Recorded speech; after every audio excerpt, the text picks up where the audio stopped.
സർക്കാർ സംവിധാനങ്ങളായ village office, taluk office, fire സ്റ്റേഷനുകൾ ഇങ്ങനെയുള്ള സ്ഥാപനങ്ങൾ ഈ വയനാട് ഈ ദുരന്തത്തിന് ശേഷം അവിടെ പണിയിക്കുന്നതിന് സർക്കാർ എവിടെ നിന്നാണ് ഫണ്ട് വകയിരുത്തുന്നത്? അതും ഈ മുഖ്യമന്ത്രിയുടെ ദുരിതാശ്വാസ നിധിയിൽ നിന്ന് വകയിരുത്തി പൂർത്തിയാക്കാനാണ് പ്ലാൻ. അപ്പോൾ ഇതിനെ നമ്മൾ ചോദ്യം ചെയ്യണ്ടേ? നമസ്കാരം. കഴിഞ്ഞ ദിവസം ചെയ്ത ഒരു വീഡിയോയിൽ ഡിവൈഎഫ്ഐ ഈ വയനാട് ദുരിതാശ്വാസ ഫണ്ട് അവരെങ്ങനെയാണ് അതിൽ നിന്ന് ലാഭം കൊയ്തത്, കമ്മീഷൻ അടിച്ചത് എന്ന് ഒരു വീഡിയോ ചെയ്തായിരുന്നു. അപ്പൊ അതിന്റെ താഴെ ഒരുപാട് പേര് കമന്റ് ചെയ്തു, യൂത്ത് കോൺഗ്രസ് അല്ലെങ്കിൽ കോൺഗ്രസ് ഇവരൊക്കെ എന്ത് ചെയ്തു, ഇവരൊക്കെ എടുത്ത പൈസ പിരിച്ച പൈസ എവിടെ എന്നൊക്കെ കുറെ ചോദ്യങ്ങളുണ്ടായിരുന്നു. നമ്മൾ പൊതുജനം, ഞാനിതൊരു പൊതുജനത്തിന്റെ ഭാഗത്ത് നിന്ന് പറയുന്നത്, നമ്മൾ ആരെയാണ് ചോദ്യം ചെയ്യേണ്ടത്? നമ്മളൊരു പ്രതിപക്ഷമായി നിന്നാണ് നമ്മൾ ചോദ്യം ചെയ്യേണ്ടത്. സർക്കാരിനോടാണ് നമുക്ക് ചോദിക്കാനുള്ളത്. സർക്കാരിന്റെ യുവജന പ്രസ്ഥാനമായതുകൊണ്ടാണ് ഡിവൈഎഫ്ഐയോട് നമ്മൾ ചോദിക്കുന്നത്. അതിനുശേഷമാണ് ഇതുമായി ബന്ധപ്പെട്ട് രാഹുൽ മങ്കൂട്ടത്തിൽ ഒരു വീഡിയോ ചെയ്തത് ശ്രദ്ധയിൽപ്പെട്ടത്. അപ്പോൾ ഞാൻ രണ്ടാമത്തെ വീഡിയോ ആയിട്ട് ചെയ്യാൻ വെച്ചിരുന്ന ചില പോയിന്റ്സുകൾ ഉണ്ടായിരുന്നു. അതായത് സംസ്ഥാന സർക്കാർ ഈ ഫണ്ട് ചെലവഴിച്ചതുമായി ബന്ധപ്പെട്ടുള്ളത്, വീടുകൾ നിർമ്മിച്ചതിന്റെ ചെലവും എല്ലാം ചേർത്തിട്ട്. അതുകൊണ്ട് അതിനെക്കുറിച്ച് കൂടുതൽ ഞാൻ പറയുന്നില്ല. എന്നാൽ അതിൽ ശ്രദ്ധിക്കാതെ പോകുന്ന മറ്റൊരു കാര്യമുണ്ട്. അതായത് വയനാട് ദുരന്തത്തിന് ശേഷം സംസ്ഥാന സർക്കാർ കേന്ദ്രത്തിന്റെ ഫണ്ട് വരുന്നില്ല, കേന്ദ്രം ഫണ്ട് കൊടുക്കുന്നില്ല എന്ന് കുറെ പരാതികൾ ഉന്നയിച്ചിരുന്നു. എന്നാൽ അതിനുശേഷം കേന്ദ്രം 700 കോടിയിലേറെ തുക കേന്ദ്രം അനുവദിച്ചു. അത് കേന്ദ്ര ഫണ്ടാണ്. അതുപോലെ സർക്കാർ, LDF സർക്കാർ, ഈ കേരള സംസ്ഥാന സർക്കാരിൻ്റെതായിട്ട് എത്ര രൂപയാണ് ഈ വയനാട് ദുരിതാശ്വാസത്തിന് വേണ്ടി ചെലവഴിച്ചിട്ടുള്ളതെന്ന് അറിയണം.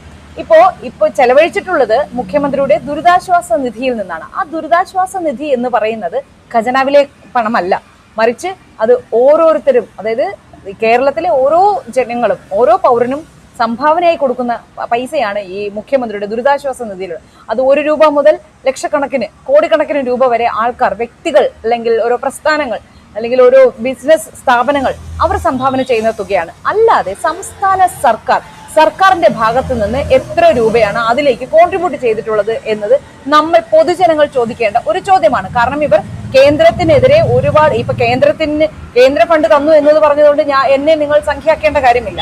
കേന്ദ്രം 700 കോടിയിലേറെ തുക ഈ വയനാട് ദുരന്തത്തിന് വേണ്ടി അനുവദിച്ച സ്ഥിതിക്ക് കേരള സർക്കാർ എത്ര രൂപ ഖജനാവിൽ നിന്ന് അതിലേക്ക് കോൺട്രിബ്യൂട്ട് ചെയ്തിട്ടുണ്ട് എന്ന കാര്യം നമ്മൾ ആലോചിക്കേണ്ടതുണ്ട്. അത് മാത്രമല്ല, ഇപ്പോ ഈ ചൂരൽമലയിൽ വീട് നിർമ്മാണം, ഇവർ പറഞ്ഞ കണക്ക് പ്രകാരമുള്ള വീടുകൾ നിർമ്മിച്ചു നൽകി, അതിലൊന്നുപോലും ഇവർ താക്കോൽ കൈമാറിയതിന് ശേഷം വാസയോഗ്യമായിട്ടില്ല. പക്ഷെ അതേസമയം മുസ്ലിം ലീഗ് പണിതു കൊടുത്ത വീട്ടിൽ വാട്ടർ കണക്ഷനും കറണ്ട് കണക്ഷനും ഇതെല്ലാം ഉൾപ്പെടെ ആ താക്കോൽ കൈമാറിയ അന്നു മുതൽ അവിടെ ആൾക്കാർക്ക് താമസിക്കാൻ കഴിയുന്നുണ്ട്. എന്നാൽ സർക്കാർ പണിഞ്ഞു നൽകി എന്ന് പറയപ്പെടുന്ന, താക്കോൽ കൈമാറി എന്ന് പറയപ്പെടുന്ന ഒരു വീട്ടിൽ പോലും ആൾക്കാർക്ക് കയറി താമസത്തിന് ഇതുവരെ പറ്റിയിട്ടില്ല. അത് ഈ ഇലക്ഷനോടനുബന്ധിച്ചുള്ള ഒരു PR വർക്കിന്റെ ഭാഗമായിട്ട് പെട്ടെന്ന് തട്ടിക്കൂട്ടി കൊടുത്തു, താക്കോൽ കൈമാറി എന്ന് ഏത് പൊട്ടനും അറിയാവുന്ന കാര്യമാണ്. ഇത് മാത്രമല്ല, സർക്കാർ സംവിധാനങ്ങളായ village office, taluk office, fire സ്റ്റേഷനുകൾ ഇങ്ങനെയുള്ള സ്ഥാപനങ്ങൾ ഈ വയനാട് ഈ ദുരന്തത്തിന് ശേഷം അവിടെ പണിയിക്കുന്നതിന് സർക്കാർ എവിടെ നിന്നാണ് ഫണ്ട് വകയിരുത്തുന്നത്? അതും ഈ മുഖ്യമന്ത്രിയുടെ ദുരിതാശ്വാസ നിധിയിൽ നിന്ന് വകയിരുത്തി പൂർത്തിയാക്കാനാണ് പ്ലാൻ. അപ്പോൾ ഇതിനെ നമ്മൾ ചോദ്യം ചെയ്യണ്ടേ? യഥാർത്ഥത്തിൽ അതെല്ലാം ആര് പണിയേണ്ടതാണ്? സംസ്ഥാന സർക്കാരിന്റെ ചെലവിൽ വരേണ്ടതാണ്.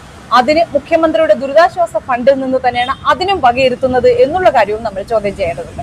കൂടാതെ അവിടെ പണിയേണ്ട ഇലക്ട്രിക് പോസ്റ്റ്, വാട്ടർ കണക്ഷൻ, ഇതിനുള്ളതെല്ലാം തന്നെ ഈ ഒരു മുഖ്യമന്ത്രിയുടെ ദുരിതാശ്വാസ ഫണ്ടിൽ നിന്ന്, മുഖ്യമന്ത്രിയുടെ എന്ന് പറയുന്നത് കൊണ്ട് അത് CPM-ന്റെയോ സംസ്ഥാന സർക്കാരിന്റെയോ അല്ല. മുഖ്യമന്ത്രിയുടെ ദുരിതാശ്വാസ ഫണ്ട് എന്ന് പറഞ്ഞാൽ പൊതുജനത്തിൽ നിന്നും സ്വീകരിക്കുന്ന ഫണ്ടാണ് അതിന്റെ തുക എന്ന് പറയുന്നത്. അപ്പോൾ അത് എങ്ങനെയാണ് ഈ LDF സർക്കാരിന്റെ അഭിമാനമായി അവർക്ക് പറയാൻ കഴിയുന്നത് എന്നത് നമ്മൾ ചോദിക്കേണ്ട ഒരു ചോദ്യമാണ്.